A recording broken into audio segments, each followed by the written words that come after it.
Sadly, a funeral brought Will and me to Melbourne, but it was stunning by night.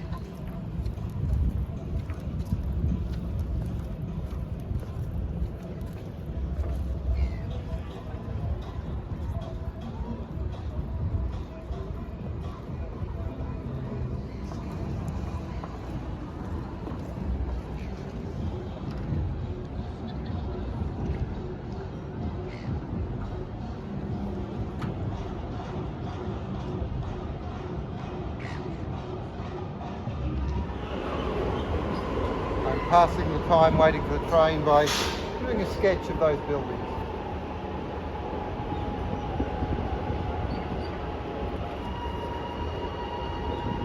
Quite a quick sketch though, isn't it?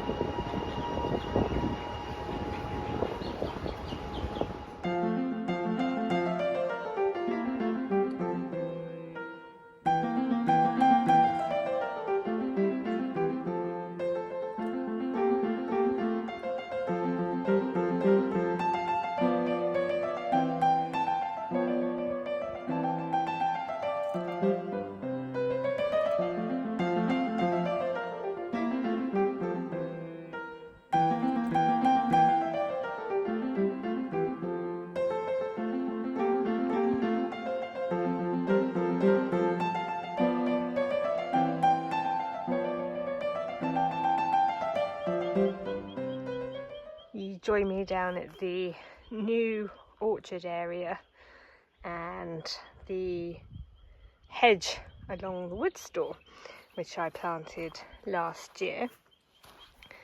You may remember that at the start of winter, for most of the plants, whilst they were dormant, I crafted for them slightly bigger cages in the hope that I wouldn't have to keep upsizing them at least too much in early spring. These should keep them going for a while, but what I've come down to do is the continuation of my getting ready for spring prep. So for these plants, I'm going to lift off the cages, and with the gentler battery powered strimmer, I'm going to strim out the tall grass which is popping up around them. I'm going to use a general slow release fertilizer, and then I'm going to put a layer of manure. And I'm going to do it for all of the plants down the row, just to help give them, I hope, a nice start to the growing season, to help them establish and to help them get away, so that the faster they can grow, the sooner I can get rid of the cages altogether. They're really just to protect the plants whilst they're small and vulnerable from being totally decimated by the wallabies.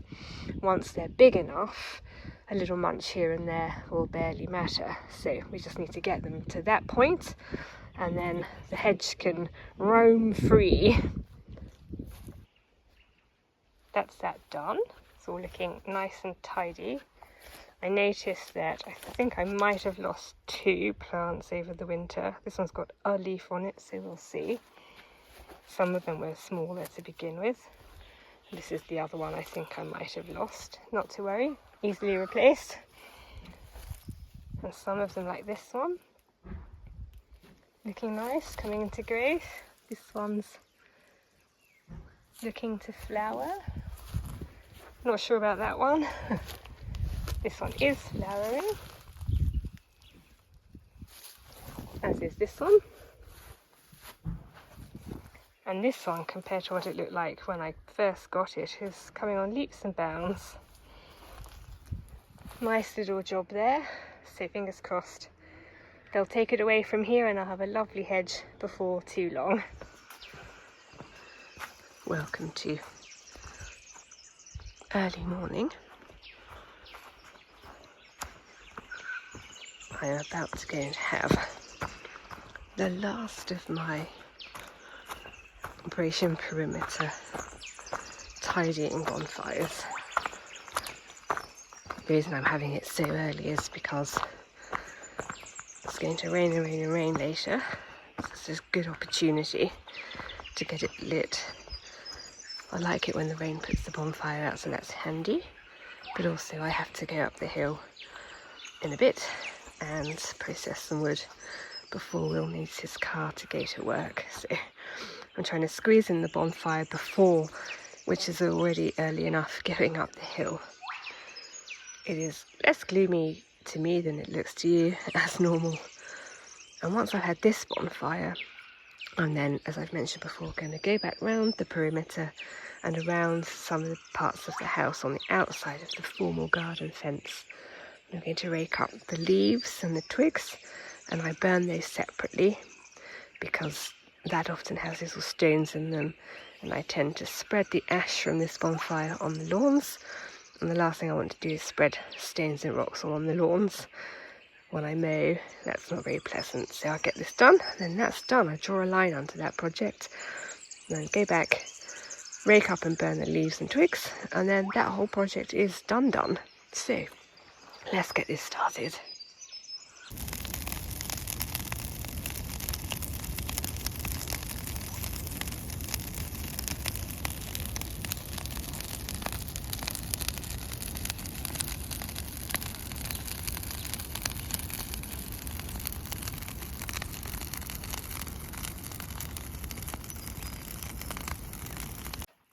I'm just going to leave that ticking over now. Probably I'll bring some leaves down from processing the wood and I'll add those on. That'll burn no problem. The majority of the material on this bonfire was actually the leaves that I had raked up from inside the formal garden fence. And leaf fires tend to smoulder and smoulder and smoulder. You can sort of see that it's burning nicely, and you sort of rake it away a bit, and inside are intact leaves. So yeah, mostly leaf fires are very interesting, but glad to get it done now, as I say, before the rains come, because number one, it means the rain will help to put it out, which will be good, but also number two, it means that I was able to light the fire and burn it before it got soaking wet and became difficult to burn. What I'm going to do now is go into the house, have my morning cup of decaf coffee, and then I'm going to head up the hill and start processing some more firewood. I thought I'd quickly share with you my furniture renovations.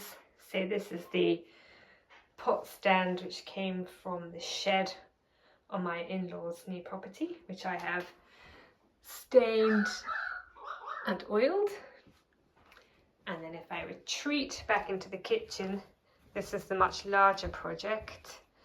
So you may remember Will plugged the hole in the floor, did a very nice job of matching that. And then I took the butcher's block and sanded and oiled the top. I've sanded and oiled this shelf, and then I painted the rest of it. The last...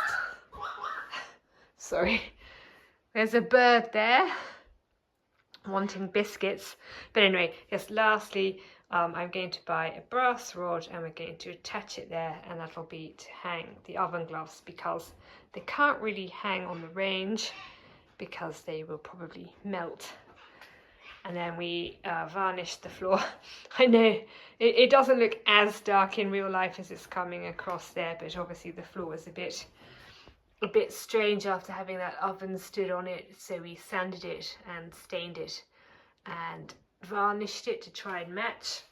As Will says, as you can probably tell, the floor's a bit all over the place anyway, just through general wear and tear, and the varnish that was put down has definitely gone quite orange, so not a big fan of that. But anyway, we did what we could we did our best with the floor, but the furniture's the main thing.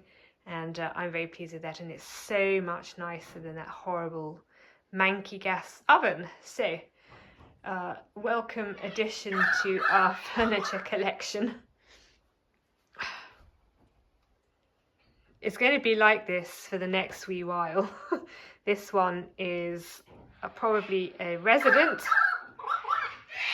It'll be building a nest, either have a nest with eggs, maybe have a nest of chicks, but what it's demanding is biscuits to keep its partner or its children going. So if I want any peace and quiet, I better go and give it what it wants, and I'll catch up with you later.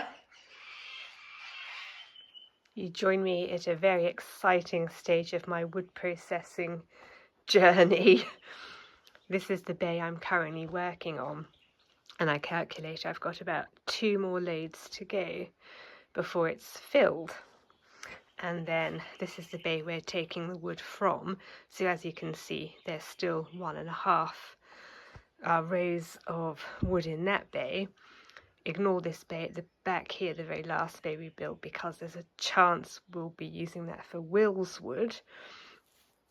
So I'm making a big push this weekend because I'm hoping by the end of tomorrow I will reach a position whereby I physically have got no more space for firewood, which means, me being me, I can officially cease this project until this bay is completely empty and I don't have to feel in any way, shape or form guilty about not heading up the hill to process wood, because I can't, because I will have nowhere to put it.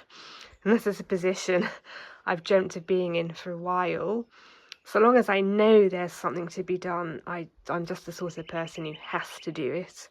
I don't like to give myself a break unless I actually have no choice. And I've calculated that if all of these bays were to be filled, I've got about a year's supply of wood in here. And Will and I are hoping, maybe not this year, but soon enough, of supplementing our hot water supply with solar hot water, which means we won't have to light the range all the year round for hot water. And at that point, the wood will last even longer. So I will update you, keep your fingers crossed, tomorrow morning when this project will be finished and this bay will be full. I guess the best laid plans. However, let's keep optimistic and let's hope that I can bring that about, and I will show you if I do. Ta-da! Sorry, I'm a bit out of breath. I'm very pleased to say that I have reached my target. So yesterday and today I managed to finish this bay, and these next 3 bays are also totally full, and this is how much wood we have in the bay that we're using for our firewood. So I estimate, now that we're into mid-spring more or less, I might get a month, maybe even more out of that, which is therefore legitimately a month I don't need to be doing any wood processing.